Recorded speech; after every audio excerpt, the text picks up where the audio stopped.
Well, again, thank you to everyone for joining us tonight for the 2021 SA Environment Awards. Some formalities to commence tonight's proceedings. Firstly, I would like to welcome Ian Hunter, MP, representing Susan Close, for joining us, as well as Steve Murray, MP, representing the Environment and Water Minister, who couldn't be with us tonight. To Chris Daniels, the Chair of Green Adelaide, and also Robert Pitt from the Adelaide Cemeteries Authorities, thank you for coming this evening. Well, Uncle Mickey, he stole the show at the beginning of the night, so we're going to let him keep that up. So can I please welcome, for our welcome to country, Uncle Mickey. Nature, thanks for that, Alice. Nina Money. Great, we're getting there, aren't we? We're getting all that language happening. It's wonderful, I think, and it's a credit to you. So thank you for using language. Twila!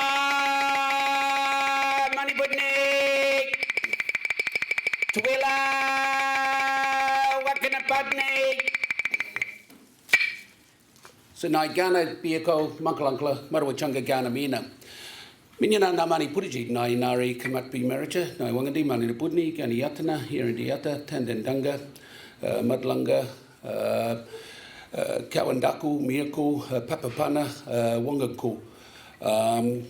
Welcome to the lands of the Ghana people, and we as Ghana people have always welcomed people, and so we not only say hello, but we also ask you to be well when you come to a place, and we know wellness is very important, particularly in today's climate. But also we ask, what is it that you bring with you? What is it that you have learnt, and what is it you have that you can share? Because our face tells us where we've been, but our heart tells us where to go. And today we call upon the spirit people of our ancestors to bring goodness to you, to send away that sadness. That is also very important, because when we ask you to do those sorts of things, we're saying for you to connect and with each other, but also connect with the environment, so that we look after not only the environment but each other. And what's interesting is I do have an Aboriginal name. It is that of Kamatbi. It has two meanings. It means quick, but I was given it for the other meaning, which means I'm the impatient one. And I am from a large family, and my other part of my Aboriginal name is Maricha, meaning I am the sixth born male of 7 children in my family. So I'm the second to last. Not quite the baby, but second to last. But when our people have talked about welcomes, we say really it's not about just saying that you're the important person because you come to a place. We say, what is country? Because country is the thing that is the most important thing. Because what it says is, do we know the land that we stand upon? Do we know the people of the land? Do we know the language of the land? Do we also have the connection to the land? Do we understand those stories that enables us? Because we can be born on country, we could be living on country, or we could be certainly working or playing on country. And when we have those intimate relationships and connection, then we do have a deeper and truly valid and important connection. You probably noticed that I'm wearing a lot of items today. Probably could consider, are they very environmentally sound? Well, they are. Because our people had a philosophy of Yarra, of Tunis, which meant that, you know, we only took what we need, we didn't take everything, and we shared what we had. But what was really important, we had a system that said land came first, plants came second, animals came third, and we as humans came last.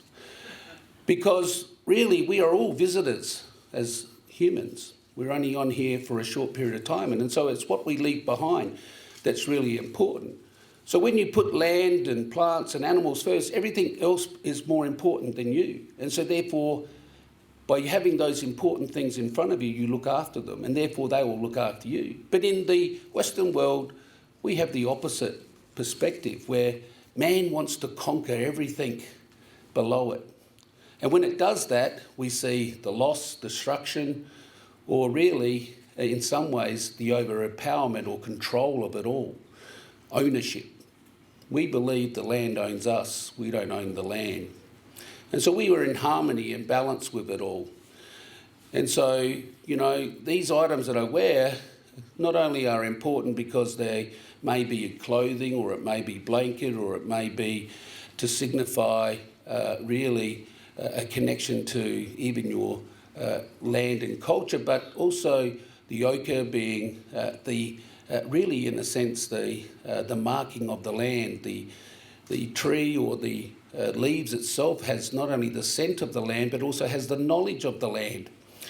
And so all these things were really important in connecting and having those stories that enabled us to really value everything that we took and everything that we contributed to and looking after.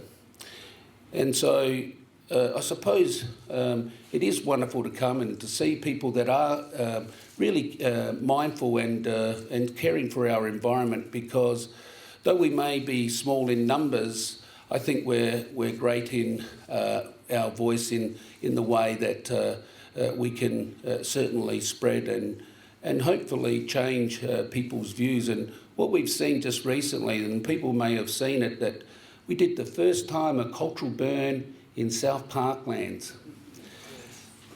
And that was amazing because, thank you for our people, because burning the bush wasn't about destroying it, it was about maintaining it, keeping control of all the different plants, allowing the animals to also benefit by the removing the old and allowing the new growth.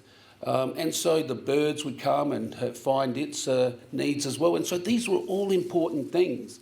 We had water technology, which talked about slowing the water down, not about stopping the water, and building soakages so that the water could retain in areas. We talked about planting trees and how it improved rainfall.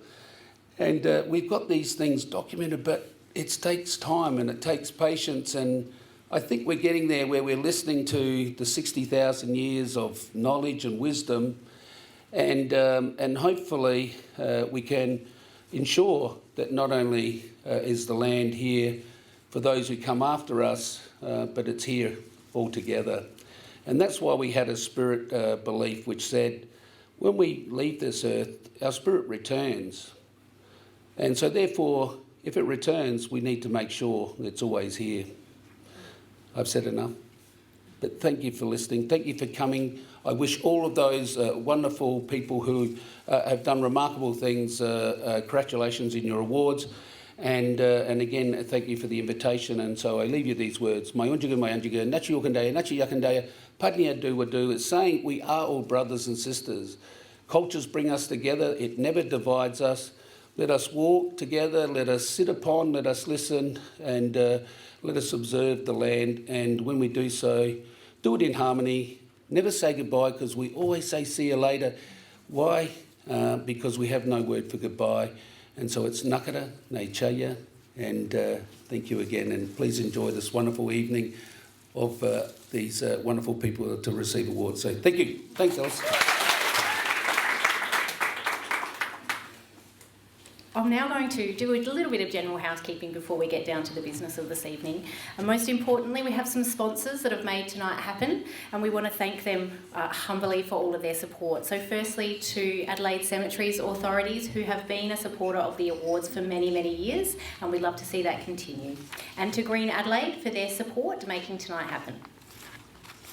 You're drinking Spark and Gemtree wine tonight. They're two of our beverage sponsors, and we'd like to say thank you. You're also eating some incredible catering from the very own Mel in the back from Foodprint Experience. We also have another little thank you tonight to Phil and Susan Crouch. They supplied all of the beautiful flowers for this evening too. So tonight, I firstly would like to invite the Conservation SA President, Mark Anderson, to the stage to tell us a little bit more about the foundations of the awards and Conservation SA. Thanks, Alice. And I'd also like to acknowledge that we're meeting on Kaurna land and pay respects to elders past, present and future. The awards are the main course tonight, but this is also one of a number of events that where we're talking about the 50th anniversary of the Conservation Council. When I think about anniversaries and how long some of these organisations have been here, I'm reminded of an old an old mentor of mine at the Wilderness Society where I first started, Jeff Lambert, his name is, if anyone knows him. You might know Judy, some of you. And I was very young, and the first meeting I went to, the first strategic planning meeting, Jeff rather boldly got up at it and said, when asked what the strategic outcome of the meeting should be, and he said, well, we have to make ourselves redundant. I've heard it many times since then from environment organisations, but that was Jeff's meta goal. That was his the real. That's when he'd know he was successful, when the Wilderness Society no longer existed, nor needed to exist, obviously. I think we've probably learned a lot more since then, though. And so for the Conservation Council, I think it's very worthwhile to be celebrating 50 years. We were there fairly much at the beginning back in 1971 of the sort of modern activist kind of environmental movements. A lot of things started around then. I think Greenpeace kicked off in 71 in Albany, I reckon, in Perth. Someone should know. No? Wilderness Society, early 80s, etc. We actually started with a meeting of 13 different environment organisations in February in 1971. Who got together at University of Adelaide to make an umbrella organisation that could represent the voice of the environment to all levels of government. Then later that year we're actually formally incorporated, so right at the moment we're kind of in between the initial concept and the actual formal incorporation during this year. So we'll be celebrating with a number of events going through the year, including a dinner, but we're not having anything sort of, any particular activity. We're just reminding everyone as we go through that it's been 50 years. We've been at the heart of countless campaigns over that time. Protection of the Hill Space Zone, I think, was an early one. Lots of planning and development changes, saving the Angoves scrub, early climate change and transport advocacy work, threatened species, marine park protection, container deposit legislation, aquaculture, nuclear waste dumping, obviously, and cleaner energy, and lots more. We've published magazines, we've hosted libraries, we've provided community spaces, we've appointed experts to countless number of committees and sat there. I know I've done it myself. Spent thousands of hours in the media running events and in the community and walking the corridors of power. I think that the council has been a hub for generations of activists over that time. 50 years was actually a very long time ago when you think about it, what you're doing 50 years ago. I was trying to not go to war, I think, 50 years ago, or contemplating what it would mean. Thank you all for coming along. We're really proud to be able to host the Jill Hudson Awards. This is the 28th year of 23rd year of the Jill Hudson and Environment SA Awards. And have a great night, and I'll hand over to Alison. We'll get on with giving people the awards. I think the 50 years is 50 years of time, but it's also, it really is about the people that have made the organisation and what it's done, possible. And the awards are a tiny little slice, I think, a tiny chance to honour some of the people who've been involved. Not everyone who's been involved. There's too many good applicants for these kinds of things. It's very strange being on the panel and having to make these kinds of decisions. It's never fun and it's never easy, but it's just how it works. But I guess I'd like to thank everyone who has put up for an award and everyone who put those people up for an award, because I think there's just so many people out there doing a good job, and that's the main thing. And so if the awards can keep that going along, well then that's good. Another thing that Jeff Lambert used to say was that you don't know if it's what you did that made this campaign successful or not as an individual. You can never tell. And I think that's important as well. So all of that individual work is really, really important, and we hope we can honour it here tonight appropriately. I'd just like to thank the judging panel before I go, which was Crystal Chambers, I'm not sure if Crystal's here, and David Noonan, hello, and David Noonan and Monica Oliphant. So if you've got any complaints, they're all here. They bludgeoned me into it. I didn't make any decisions, so it's their fault. I'll hand you back to Alice. Thank you. Thanks, Mark. We have 4 award categories this evening for the 2021 SA Environment Awards, and they are the Lifetime Achiever Awards, the Young Achiever Awards, the Unsung Hero Awards, and the Jill Hudson Awards for Environmental Protection. For tonight's first award, I'm going to invite Conservation SA's Chief Executive Craig Wilkins to the stage to present the Lifetime Achiever Awards. Thank you, Alice, and welcome everybody. Tonight we are honouring 5 more extraordinary South Australians as the winners of our Lifetime Achiever Awards.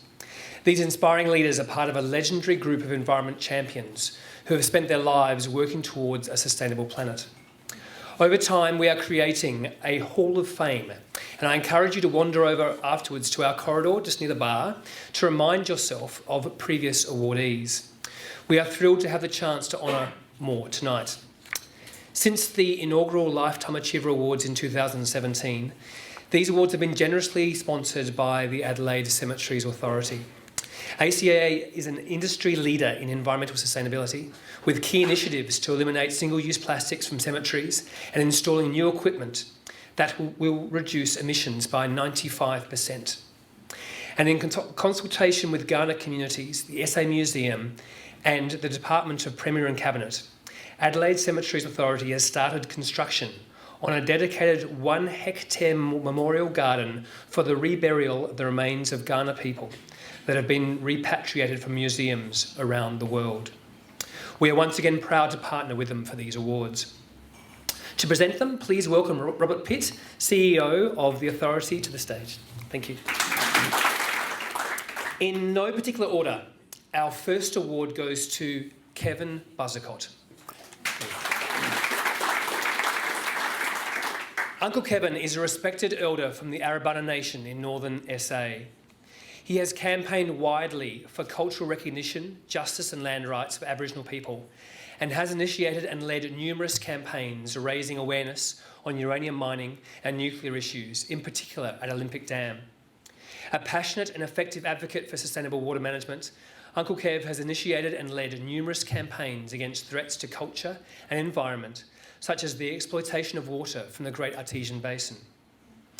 Kevin has travelled tirelessly, talking to groups large and small about the impacts of uranium mining and the threats posed by the nuclear industry. He has had a profound impact on the lives of many, especially young people, through his gentle manner and warm sense of humour, coupled with fierce courage. To many young activists and to the rest of us, Uncle Kev is an inspiring environment and cultural leader with an important story to tell. Tonight, he's unfortunately interstate, but his nephew, Raymond Buzzacott, is here to accept this award on Uncle Kev's behalf. Please put your hands together as I invite Raymond forward to accept this award.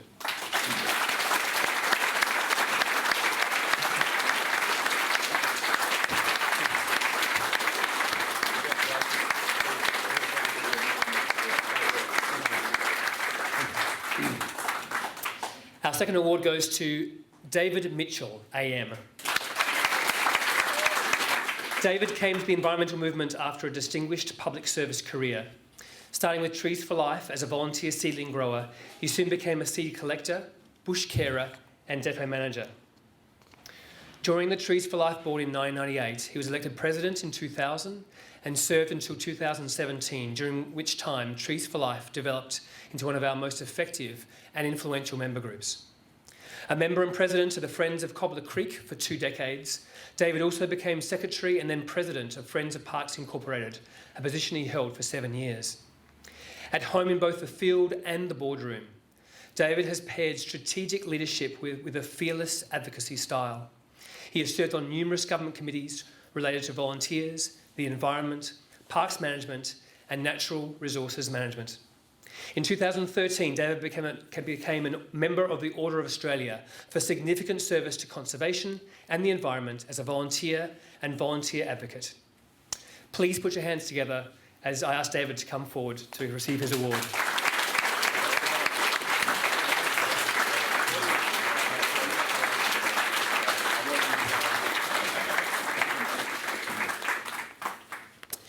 Our third award goes to Jasemin Rose. Jasemin grew up on a cattle property in South Africa in a family that supported human rights. Her first public actions were in the 1950s as a member of the South African Black Sash, Women Opposing Apartheid.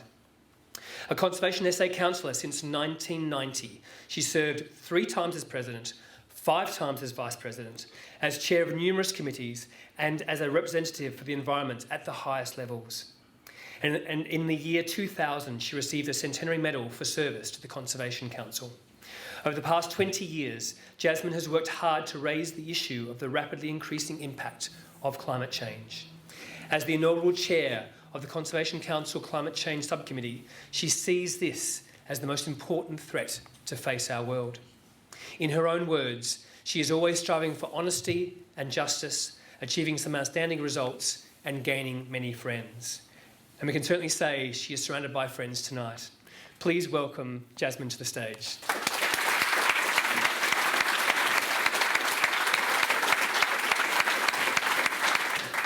Our 4th award goes to Dr. Scoresby Shepherd AO.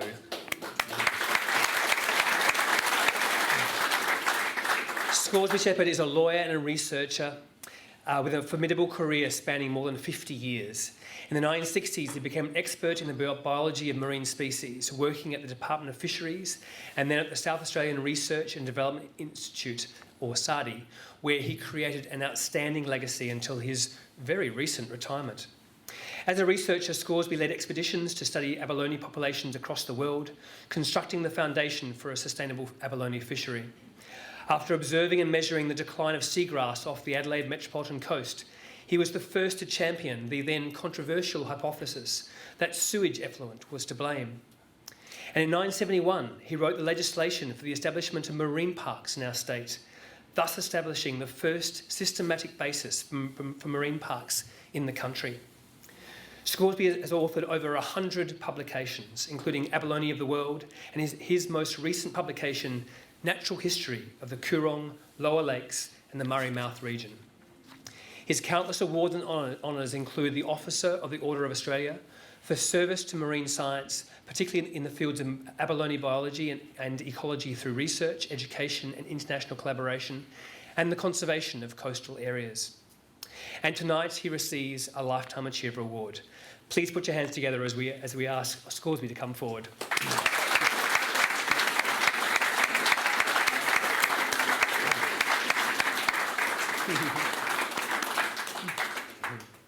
Of course, not all of our pioneers are still with us, but we're also keen to honour those who have passed away. Our final recipient tonight is Joan Paton AM.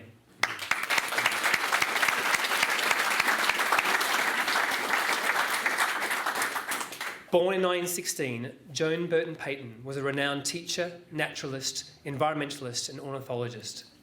Joan had a lifelong passion for nature, serving on many consultative and advisory committees on the management of national parks and wildlife during the 1970s and 80s. Joan was an influential pioneer for women in the environment. She was one of the first women to become a member of the exclusive Adelaide Ornithologist Club before she was elected president in 1991. She was active in the Royal Australasian Ornithologists Union and served as president of the South Australian Ornithological Association. And Joan was a much-loved teacher with a talent for inspiring others, running courses on birds and bird identification for 35 years through the WEA. Many keen South Australian birdwatchers developed their passion for birds and conservation after taking one of Joan's courses. In 1996, Joan was made a member in the General Division of the Order of Australia for services to ornithology, education and the environment. We are delighted to say that Joan's son, Professor David Paton, and his twin sister, I believe, are here to accept the award on her behalf. I invite them up. Please put your hands together. That is the end of our 5 additions to the Lifetime Achiever Awards. Please put your hands together to celebrate our inductees.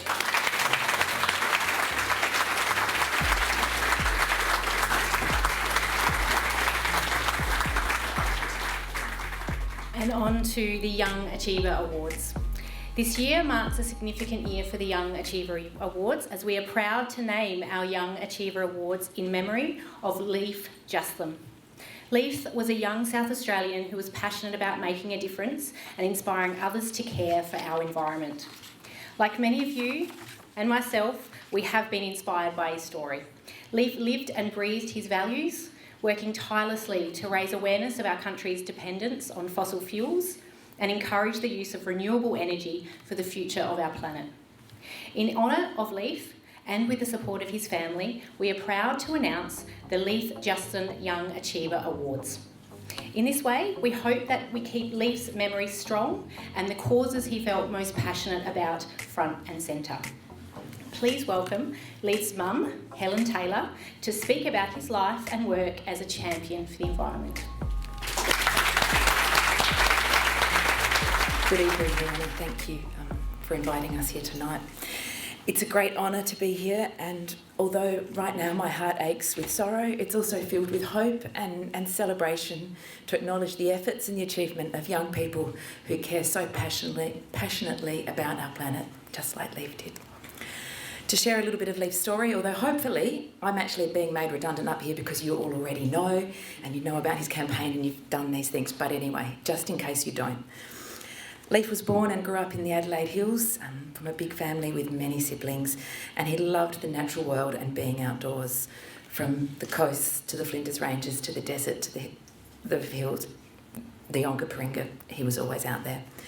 He cared deeply about conservation and biodiversity, and he was worried about climate change. He'd say to me, and I'm ad-libbing now, but he'd say to me, "Mum, I'm having a bit of panic attack because, nothing's happening fast enough, and what can I do?" Last year during COVID, it was really special for me because we got to spend a lot of time together, and he got to spend a lot of time learning. He listened to podcasts, he read, he just tried to think of things that he could do to make a difference other than go to rallies, write to MPs, call people, which he did, ride his bike, do all of those things that a lot of us are doing.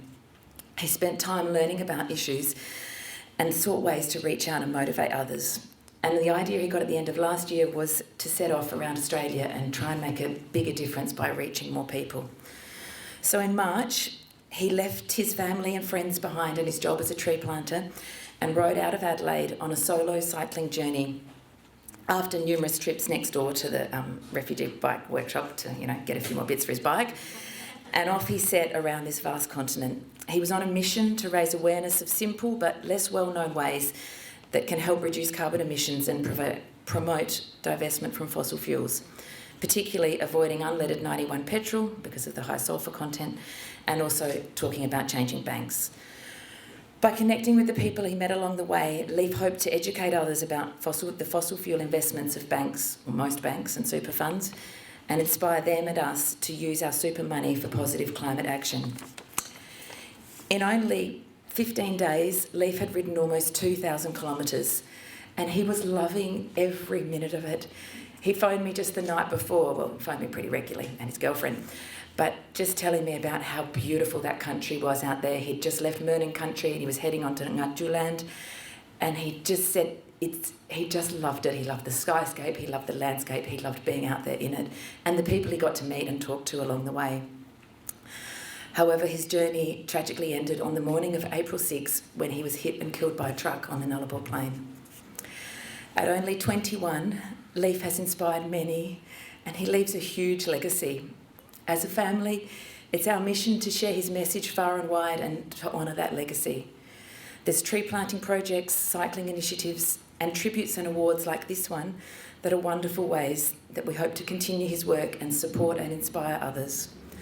We sincerely thank the Conservation Council for acknowledging Leif's story in this way and commend and congratulate each one of the nominees for their invaluable contributions and the tireless work for our environment and planet. Leif believes that we each have the power to change the world for the better, and each one of you is a champion and a wonderful example of that. Thank you. And now for the award. The Leif Justham Young Achiever Awards recognises the inspiring young people who are committed to improving environmental outcomes for our state. And the finalists are Tiahni Adamson, Amber Brock-Fabel and Georgina Kenny.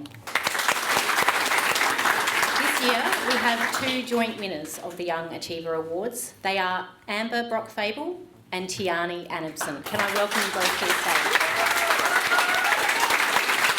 Tiahni Adamson is a proud Torres Strait Islander woman who uses her special connection with the land and as a First Nations person to educate, advocate, nurture and ensure sustainable living practices occur on country. And at only 16 years of age, Amber Brock-Fabel is already an accomplished climate and sustainability activist and a key leader in the Adelaide Schools Strike for Climate movement. Gosh, okay. I'm absolutely honoured and privileged to be awarded the Young Achiever in the name of Leif Justham. As a young person, I think our focus at the moment should be on the climate crisis. This is our future that we're going into, our grandchildren's futures, our kids' futures, and we don't have a say in the decisions that the government makes now. So by doing the rallies and the protests and talking to MPs and leaders in my community, I'm making a voice as a young person for this issue. I actually knew Leif at a bunch of different climate activism things that I went to, as well as some random festivals and fun out in nature. So having known him, being able to receive an award in his legacy is really quite emotional, and I feel really honoured to be able to receive that today. It's really important to be a custodian and a guardian of the earth and the land and the seas, and to look after our people and the flora and fauna that exist here. So I feel incredibly grateful and really lucky. I think the major challenge at the moment is timing. We were told a few years ago that we had about 12 years to really nail down on climate activism, to be able to reduce greenhouse emissions and make a massive difference in the space, to be able to have a more sustainable and just planet for all. That number would be down to about 10 years now, so I just feel like we've got this big sand timer where time is running out really quickly. Now on to the Unsung Hero Awards. The Unsung Hero Awards recognises those who have a long-standing commitment to protecting the environment.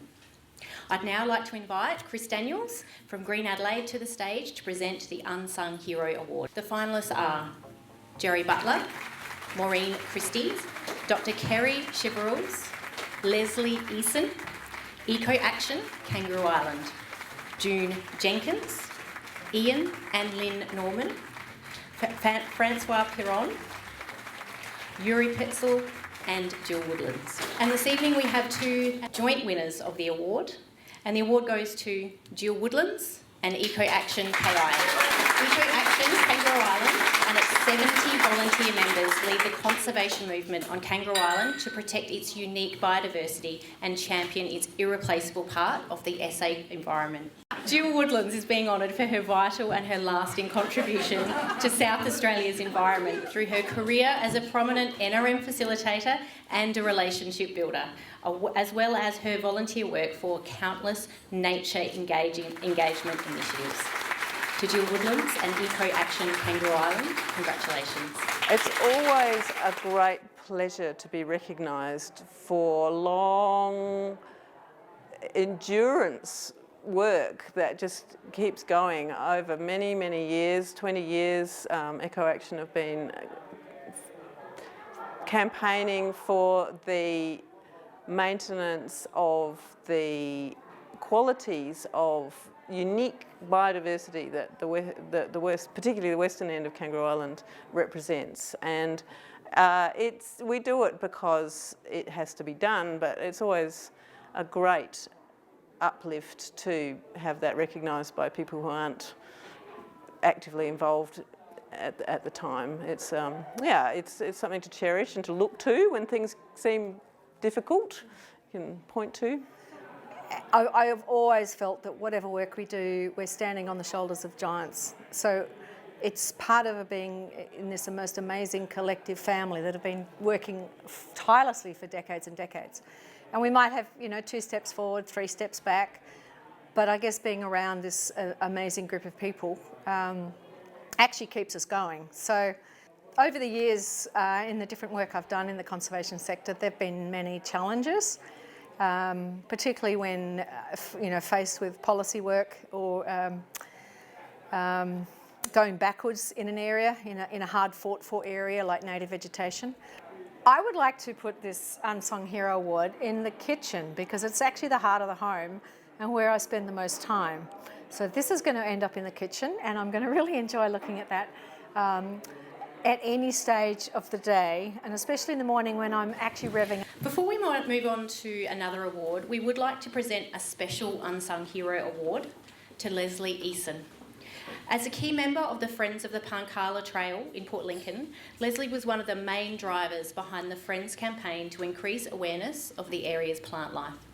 Lesley's passion for this unique part of the world led to her role as editor of Useful Plants of the Pankala Trail, a resource that continues to inspire South Australians to look closer at nature and appreciate our environment's wonders. Sadly, Lesley passed away in March this year, but Marg Easson is here to accept this special award on her behalf. And now to the Jill Hudson Award for Environmental Protection. This award, it is in memory of Gillian Hudson, 1949 to 1997, and is made to a person who's living in South Australia who, in the year of this award, made an outstanding contribution to the protection of the environment. I'd like to welcome Mark Anderson, President of Conservation SA, back to the stage. He is going to present this year's award to the very special finalists. The finalists this year are the Adopt a Spot Scheme, Peri Coleman, Ian Fox, Chris Lamar and Carly Lynch, the Takhawi Landcare Group, Robyn Waite, Colin Wilson and Bev Maxwell. Before we announce the overall winner, the judging panel would like to present honourable mentions to Robyn Waite, Colin Wilson and Bev Maxwell. Robyn Waite is being honoured for helping ensure her inspiring work as the convener of the Fossil Free SA and the leader of the Break Away from Gas campaign. Colin Wilson and Bev Maxwell are receiving an honourable mention for their community leadership in Kangaroo Island, particularly through the campaign to protect Flinders Chase and the National Park from development. Robyn is not able to be here with us tonight, but please welcome Colin and Bev to the stage to accept their award. Well, one thing I would like to say is that we have precious little undisturbed, undamaged natural environment left in Australia, especially in South Australia, and the little we have is really worth saving. It is worth going out of our way to save it. It's just so often it just gets chipped away by private commercial interests. They're just chipping away. They talk about it's only 0.05% of the park that's getting developed or whatever. It's always just a little bit, but it's another little bit, and our biodiversity is just fantastic and it is really worth saving. And if I can just add to that, I think the other message is too that you can achieve things. Yes, we didn't achieve everything. We didn't completely remove private development on the park, but we actually achieved so much more. I mean, people said to us, look, it's done, it's a done deal. You won't be able to get anything done. All the approvals have gone through, it's not worth it sort of thing. Well, we have managed to save one beach that was completely untouched. We've removed about 5 to 6 kilometres of track going through now. That beautiful sandy beach that was undisturbed beach is remaining so. So it is worthwhile. You may not get everything, but if you don't, to use that cliche, if you don't fight, you lose. Well, you at least need to fight because you never know, you might win or you might at least gain something more than what's there. It sounds like making the best of a bad job, but it is such a difficult situation now in terms of the environment. You're really fighting an uphill battle. And now for the main award. The winner of the 22nd Jill Hudson Award for Environmental Protection is Peri Coleman. Peri Coleman has worked as an independent ecologist in the South Australian coastal zone since 1993, with a long history of conservation campaigning, including the Fraser Island listing of the World Heritage Site and the Franklin River Dam protests of the 70s and 80s. Over the past 12 months, Peri has been absolutely instrumental in bringing attention to the plight of the St Kilda mangroves and the salt marsh. Starting as a lone voice, talking to agencies of government, Peri then gathered an alliance of like-minded people and organisations around her. Developing pragmatic solutions to a growing issue of international concern was Peri's main aim. Peri's kind yet patient voice and clear technical guidance has resounded with members of the public, coming to them through countless media channels, news reports, social media and advocacy on the ongoing crisis of St Kilda. While Peri is known for her proliferation of scientific reports and commentary on the ongoing St Kilda mangroves disaster, her bravery and her rational presence has been a catalyst for unity within the South Australian conservation sector. I would like to congratulate Peri and ask her to receive her Jill Hudson Award. Thank you.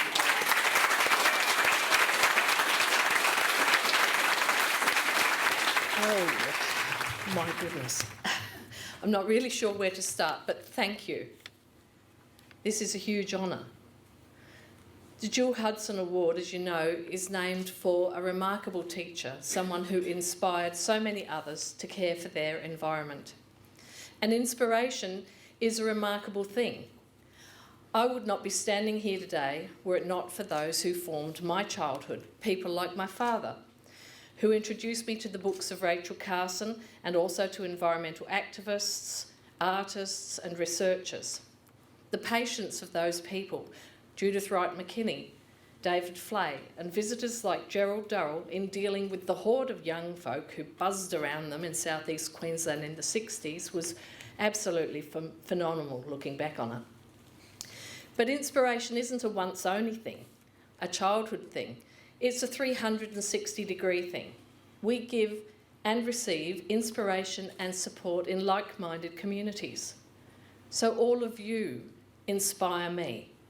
I can stand up and protest the loss of our wondrous salt marsh habitats, loner though I am, not just because those marshes need a voice, but because you inspire me. Your deep interest, your love of special parts of the world around you, the art you make, the music you sing. You inspire me, each other, and the generations to come. If I could take one extra moment, I would like to share some favourite words from Rachel Carson with you. She wrote these in her third sea book, The Edge of the Sea, written in 1955, well before she wrote Silent Spring and essentially birthed the environmental movement as we know it today. To stand at the edge of the sea, to sense the ebb and flow of the tides, to feel the breath of mist moving over a great salt marsh, to watch the flight of shorebirds that have swept up and down the surf lines of the continents for untold thousands of years, to see the running of the old eels and the young shad to sea, is to have knowledge of things that are as nearly eternal as any earthly life can be. Thank you. Oh, there's so many good things about getting involved in environmental action. I can't move in my sitting room for all of the thank you cards from the school children who've come. And they come with their teachers, knowing that they're going to see death and destruction, and they leave having learnt how to recognise the signs of hope for the future. And that's been one of the most wonderful things, is walking through the mangroves with school children and finding leaf-rolling spiders and grey fantails and other creatures that are still able to eke a living out of that area, and to start looking for the first signs of recovery in the habitat out there. Congratulations, Peri, and congratulations to all of our award winners this evening. But everybody in the room is special. When I look out over these faces, I can think of all the things you've all done to contribute in your own way to nature, connection to country, the environment, and a global movement that hopefully is developing further as we carry on with time. So to everyone who's come tonight, and for all the people you represent, all the groups, all the volunteers, all of the other people that tirelessly work to be able to support the good deeds that you are doing, thank you. We encourage you to keep it up. no matter how relentless it might be, I think we are in a pivotal place right now where we have an opportunity to pivot from the society and the expectational demands that perhaps were there pre-COVID. We did have a global reset in 2020, the first time in generations that we didn't have aircraft in the air, that we didn't have people that were interrupting the natural ebb and flow of nature. This is a pivotal opportunity for us to continue to fight the good fight, but more importantly, we've had an opportunity to harness globally the general consumer, the general household consumer, who normally makes decisions without thinking about its effect on nature or the environment. So I encourage you all to continue to work tirelessly, but more importantly, look towards those people that perhaps you haven't engaged with yet, or the people you think maybe around the family dinner or the friendship circle haven't really got what you're really on about before. Now's the opportunity to have that conversation with them. Now's the opportunity for them to be able to look at how they can participate more actively in growing a future that we all want to see together. So to thank you all for being here, I'd like to welcome the bar being back open for one last drink. Most importantly, before we wrap up, I need to thank all our volunteers and Conservation SA staff for making tonight wonderful. If you do wish to kick on past 8:30 this evening, there is a pub across the road that I would welcome you visiting. But most importantly, thank you to each and every one of you. Let's keep up the good work, and most importantly, there are multiple opportunities coming up this year alone for you to immerse yourself in nature and participate in activities, whether that be the recognition of Adelaide becoming a national park city, or our opportunities that are coming with the Nature Festival later this year. There are many, many opportunities for you to continue to participate and invite newcomers along on the journey with you. So please do so, and enjoy the rest of the night. Thank you all.